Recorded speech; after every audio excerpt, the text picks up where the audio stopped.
नमस्कार। आज पुनः एउटा नयाँ भिडियो लिएर यहाँहरू समक्ष health infotech by Shankar YouTube च्यानलबाट उपस्थित भइसकेको छु।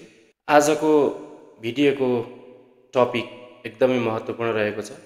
स्पेसल्ली हामी जो प्रयोगशालामा काम गर्दछौँ र जो प्रयोगशालामा दैनिक रूपमा प्रयोग भइरहेका रिएजेन्ट्सहरू, विभिन्न टेस्टहरू गर्नको लागि प्रयोग भइरहेका रिएजेन्टहरू, टेस्ट किट्सहरू र केमिकलहरूको लट चेन्ज भएपछि त्यो लट टु लट भेरिफिकेसन गर्न आवश्यक छ कि छैन, लट टु लट भेरिफिकेसन कहिले कहिले गर्ने हामीले, अथवा त्यो लट टु लट भेरिफिकेसन गर्ने प्रोसेस के छ, हामीले कसरी लट टु लट भेरिफिकेसन गर्न सक्छौँ, इन्टरनेसनल गाइडलाइनहरूले के भन्छन्, कहिले कहिले लट टु लट भेरिफिकेसन गर्न आवश्यक छ कि छैन, गर्ने प्रोसेसहरू के छ भनेर इन्टरनेसनल्ली गाइडलाइनहरू बनेका गाइडलाइनहरूले के भन्छन् जस्ता महत्त्वपूर्ण टपिकमा आजको भिडियो रहेको छ।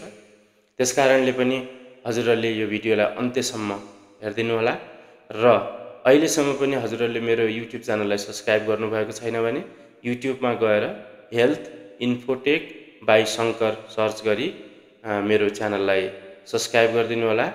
आउनुहोस् सुरु गरौँ।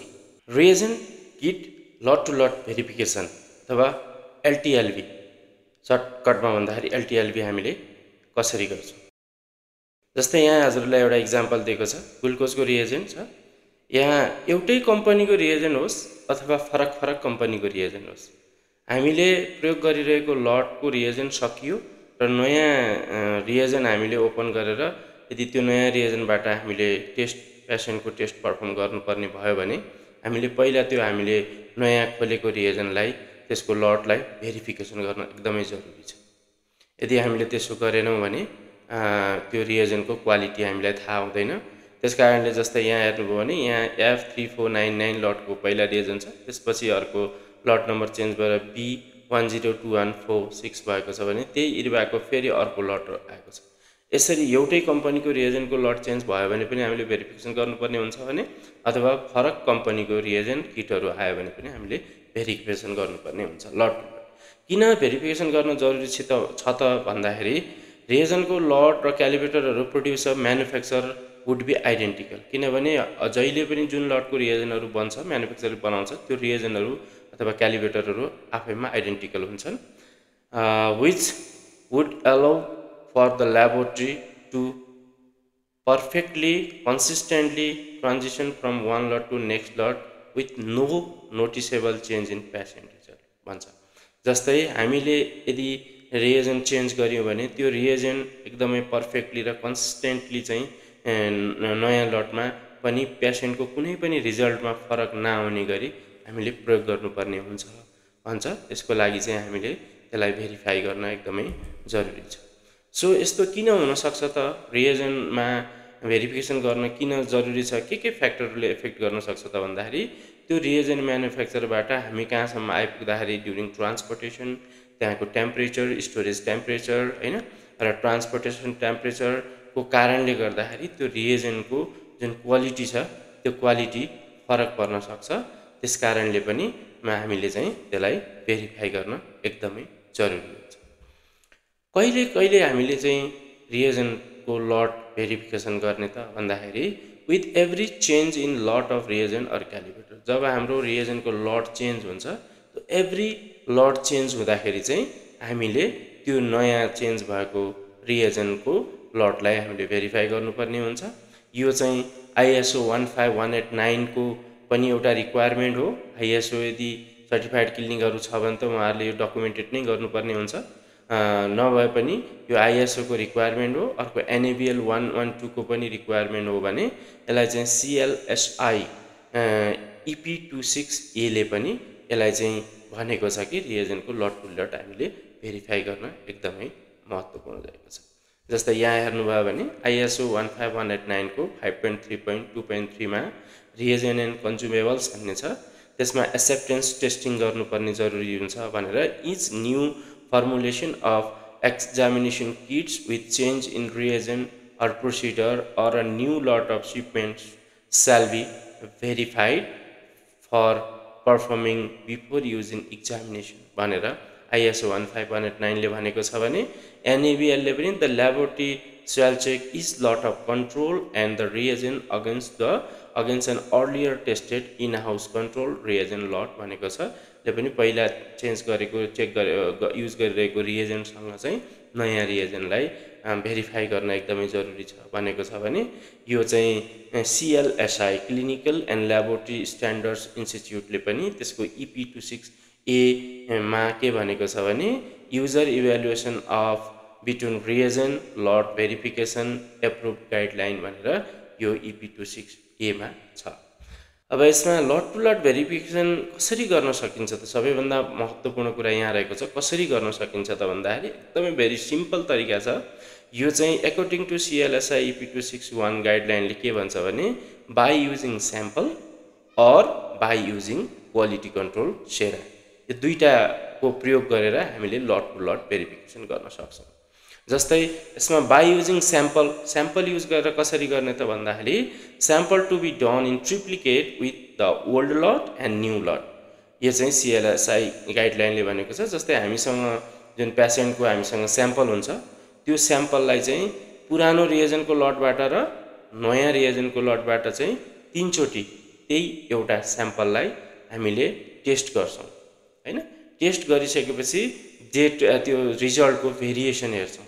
हो त्यो भेरिएसन हेरेर हामीले चाहिँ नयाँ रिएजेन्ट र पुरानो रिएजेन्टको कम्पेरिजन गर्छौँ, भेरिएसन हेर्छौँ र एक्सेप्टेन्स पर्सेन्टेज डिफरेन्स हामीले बनाउँछौँ। जसलाई हामी सेट एक्सेप्टेन्स लिमिट, हामीले कतिको त्यो फरक आएको कति पर्सेन्ट जति फरक आयो भने चाहिँ हामीले पुरानो नयाँ रिएजेन्टलाई चाहिँ एक्सेप्ट गर्ने भनेर हामीले एउटा एक्सेप्टेन्स लिमिट सेट गर्छौँ र त्यसरी हामीले गर्न सक्छौँ। जस्तै यहाँ प्रोसिजर हेर्नुभयो भने run the same sample individual or pool गरेको स्याम्पल पनि गर्न सक्छौँ अथवा इन्डिभिजुअल पेसेन्टको स्याम्पल पनि गर्न सक्छौँ in triplicate using old lot and new lot reagent, find the percentage difference each run using formula. यो फर्मुला हामीले पर्सेन्टेज डिफरेन्सको फर्मुला के छ भने नयाँ लटको रिएजेन्टबाट आएको त्यो पेसेन्टको भ्यालु माइनस पुरानो रिएजेन्ट लटबाट आएको पेसेन्टको भ्यालु डिभाइडेड बाई पुरानो लटबाट आएको रिएजेन्टको पेसेन्टको भ्यालु मल्टिप्लाई बाई 100 गऱ्यौँ भने हामीले चाहिँ पर्सेन्टेज डिफरेन्स निस्किन्छ, जुन पुरानो लट र नयाँ लटको चाहिँ कति पर्सेन्ट डिफरेन्स आयो पेसेन्टको रिजल्ट भनेर। अनि त्यसले चाहिँ हामीले लेस देन 10% छ भने हामीले त्यसलाई चाहिँ त्यो नयाँ रिएजेन्ट लटलाई चाहिँ एक्सेप्ट गर्न सक्छौँ। एकदमै सजिलो छ नि त। अर्को रहेको छ जस्तै यहाँ एउटा इक्जाम्पल हजुरले हेर्न सक्नुहुन्छ। जस्तै यहाँ एउटा थाइरोइड TSH स्टिमुलेटिङ अन TSH को भिटामिन D को T4 को यहाँ गरेर एउटा देखाएको छ। यहाँ हेर्नुभयो भने पुरानो लट यो थियो, नयाँ लट यो आयो अनि एक्सपायरी डेटहरु भन्छ। पुरानो लटबाट आएको भ्यालु 3.3 थियो, त्यही पेसेन्टको भ्यालु नयाँ लटबाट गर्दा 3.5 आयो अनि यो दुईटाको पर्सेन्टेज डिफरेन्स यहाँ निकालियो र यसलाई चाहिँ भेरिफाइड गरियो।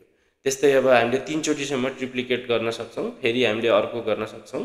यसरी गरेर हामीले पर्सेन्टेज डिफरेन्स निकालेर यदि यो पर्सेन्टेज डिफरेन्स 10% भन्दा कम छ भने हामीले त्यसलाई एक्सेप्ट गर्न सक्छौँ र त्यसलाई हामीले यसरी डकुमेन्टेड गरेर राख्न सक्छौँ हाम्रो ल्याबको लागि है।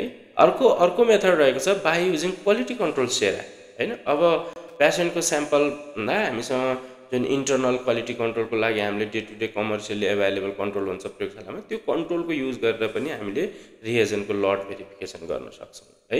त्यो कन्ट्रोलको हामीले रन गर्छौँ। हामीसँग ट्राई लेभल कन्ट्रोलहरू छ भने लो लेभल, नर्मल लेभल र हाई लेभलको कन्ट्रोल युज गर्न सक्छौँ अथवा नर्मल र प्याथोलोजिकल कन्ट्रोल युज गर्न सक्छौँ। त्यो कन्ट्रोलको टार्गेट भ्यालु र स्ट्यान्डर्ड डेभिएसन त्यहाँ अलरेडी नोन हुन्छ र नयाँ रिएजेन्टबाट गर्दाखेरि र पुरानो रिएजेन्टबाट गर्दाखेरि त्यो कन्ट्रोलको चाहिँ भ्यालु कति आयो, त्यो टार्गेटसँग नजिक छ कि छैन, कति स्ट्यान्डर्ड डेभिएसनसँग छ अथवा हामीले त्यसलाई चाहिँ रिपिटेडली 8-10 चोटि गरेर त्यसको स्ट्यान्डर्ड डेभिएसन पनि हामीले क्याल्कुलेसन गर्न सक्छौँ। स्ट्यान्डर्ड डेभिएसन कसरी क्याल्कुलेसन गर्ने भन्ने कुरा चाहिँ मैले यही मेरो च्यानलमा पहिला एउटा भिडियो बनाइसकेको छु। त्यो भिडियोमा गएर हजुरले हेर्न सक्नुहुनेछ र त्यो 1 स्ट्यान्डर्ड डेभिएसन भित्र पर्यो भने चाहिँ त्यो भ्यालु चाहिँ लेस देन 1 स्ट्यान्डर्ड डेभिएसन भित्र कन्ट्रोलको भ्यालु पर्यो भने चाहिँ हामीले नयाँ रिएजेन्टलाई एक्सेप्ट गर्न सक्छौँ भने यसले चाहिँ QC material use to test the correct lot is adequate alone to check a new shipment of the same reagent lot. एउटै रिएजेन्ट सेम रिएजेन्टको लट छ भने त्यसलाई चाहिँ QC युज गर्न सक्छौँ। No change in potential matrix interaction between the QC material and the different shipment of the same lot reagent of reagent भनेको छ। एउटै कम्पनीको रिएजेन्टको लागि हामीले चाहिँ क्युसीबाट पनि चेक गर्न सक्छौँ। त्यसको सिपमेन्टको ट्रान्सपोर्टेसनको टाइममा, स्टोरेजको टाइममा त्यसको म्याट्रिक्समा केही चेन्जेस भएको छ कि छैन भनेर हेर्नको लागि। जस्तै यहाँ हेर्नुभयो भने measure patient and QC sample with both current and new reagent, अनि त्यसपछि agreement for the patient sample is acceptable छ भनेपछि त्यसलाई हामी new reagent lot is acceptable for patient testing, पेसेन्टको टेस्ट गर्नलाई एक्सेप्ट गर्ने। यदि एग्रिमेन्ट भएन, त्यो 10% भन्दा बढी आयो, पर्सेन्टेज डिफरेन्स अथवा कन्ट्रोलको भ्यालु 1:1 भन्दा बढी आयो भने investigate the new reagent lot, do not report patient result. पेसेन्टको रिजल्ट हामीले गर्नु भएन, त्यो न्यू लट रिएजेन्टमा के समस्या छ त्यो हामीले पत्ता लगाउनु पर्यो। एग्रिमेन्ट भयो, क्युसी इज एक्सेप्टेबल भयो भने चाहिँ हामीले continue with the same target value use गर्न सक्छौँ। होइन भने हामीले त्यो रिएजेन्टको क्युसीको टार्गेट हामीले चेन्ज गर्न सक्छौँ है।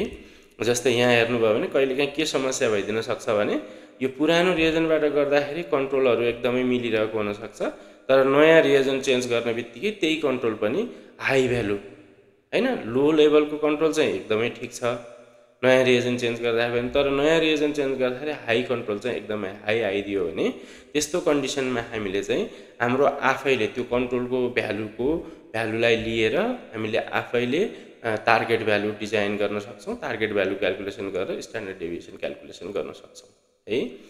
त्यो हामीले कसरी गर्ने भन्ने कुरा मैले योभन्दा अघिल्लो पुल कन्ट्रोलको एसडी टार्गेट भ्यालुहरू कसरी क्याल्कुलेसन गर्ने भनेर बनाएको छु, त्यो भिडियोमा अझ इन डिटेलमा छ, त्यहाँ गएर हेर्न सक्नुहुन्छ। डिफ्रेन्ट क्लिनिकल ल्याबोरेटरीले के प्र्याक्टिस गरेका छन् त रिएजेन्ट को लागि भनेर एनएबिएल 112ले के भनेको छ भने जस्तै सेरोलोजिकल होइन, सेरोलोजिकल किटहरू छ भने अब एचआइभी, एचबिएससी, एचआइभी यिनीहरू गर्ने किटहरू छ भने अब मिनिमम अब 2 पेसेन्ट स्याम्पल होइन, नेगेटिभ स्याम्पल, लो पोजिटिभ स्याम्पल र हाई पोजिटिभ स्याम्पल एभाइलेबल छ भने मिनिमम 2टा पेसेन्टको त्यो स्याम्पललाई हामीले त्यो नयाँ लटको किटमा चाहिँ प्रयोग गरेर हामीले त्यसलाई चाहिँ चेक गर्न सक्छौँ। नेगेटिभ आयो कि आएन, पोजिटिभ आयो कि आएन, वा लो पोजिटिभ स्याम्पललाई पनि त्यसले देखाउन सक्यो कि सकेन भनेर चाहिँ हामीले चेक गर्न सक्छौँ।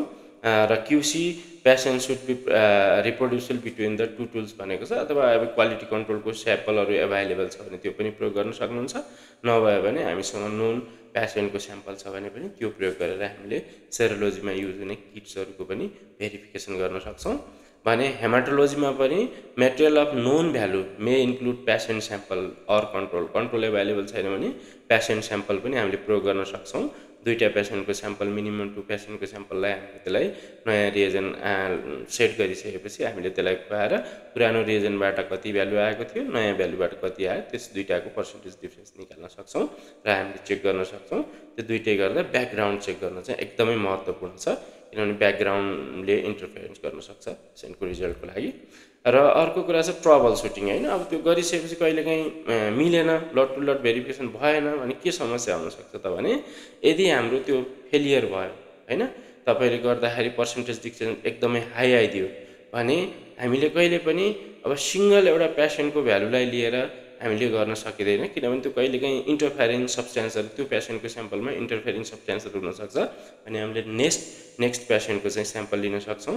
If all or many sample fail the evaluation, यदि जति अरू नयाँ रिएजेन्टहरू स्याम्पलहरू प्रयोग गर्दा पनि त्यो चाहिँ फेल भयो, पर्सेन्ट मिलेन भने चाहिँ हामीले त्यो रिएजेन्ट चेन्जको लागि चाहिँ भन्नुपर्ने हुन्छ, त्यसलाई हामीले इभ्यालुएसन गर्नुपर्ने हुन्छ रिएजेन्ट सप्लायरसँग अथवा त्यो रिएजेन्ट म्यानुफ्याक्चर कम्पनीसँग हामीले रिएजेन्ट रिप्लेसमेन्टको लागि भन्नुपर्ने हुन्छ होइन। जस्तै फेलियर भयो भने यसले के इन्डिकेट गर्छ त भने न्यू लट चाहिँ अनस्टेबल छ, त्यो रिएजेन्ट अनस्टेबल छ, त्यसको म्याट्रिक्समा डिक्रिज भइसकेको छ ड्युरिङ ट्रान्सपोर्टेसन अथवा स्टोरेज चाहिँ समस्या आइसकेको छ।